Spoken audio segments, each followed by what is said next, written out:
In this video, we'll be looking at finding the midpoint of a segment, as well as finding an endpoint when given a midpoint and another endpoint.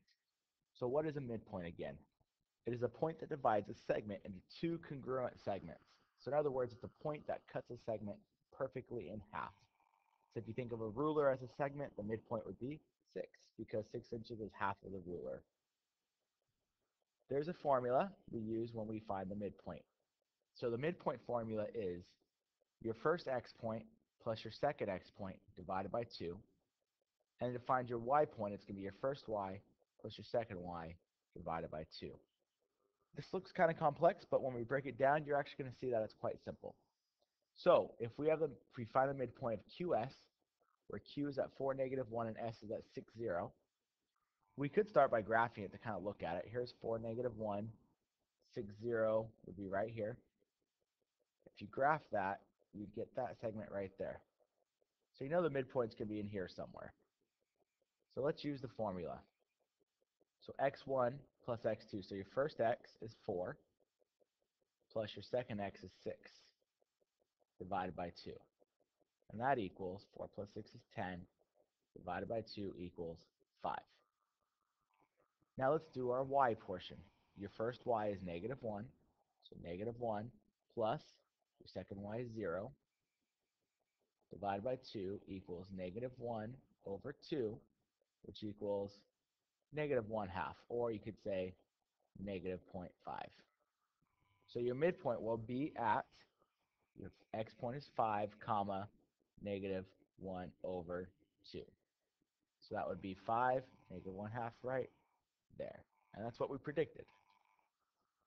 Pause the video, try the second problem. Try to find the midpoint. Okay, so I'm going to erase what's there. And we're going to look for our first x. So our first x is 3, and our second x is -2. So 3 plus -2 over 2 equals 1 over 2, or 0.5. Our first y is 4, and our second y is -2. So 4 plus -2 over 2 equals 2 over 2, which equals 1. So our midpoint will be at 1/2, which is our x, comma, 1. So if we graph our point 3, 4, and -2, -2, if you connect them, you'll see that your midpoint is at 1/2, comma, 1, which, oh look, falls perfectly on the line in the middle. Now that's how you find the midpoint. Let's say you're given an endpoint. So in this problem, you're given endpoint T and midpoint M of TS. The best way I found to do this is to set up a chart with your X and your Y. And you start with your endpoint. So your endpoint is T. So you write 6, -5. Your midpoint is M. So you write -4, -4. Once you set up your chart, you just put a little arrow and say, what does it take to get from 6 to -4?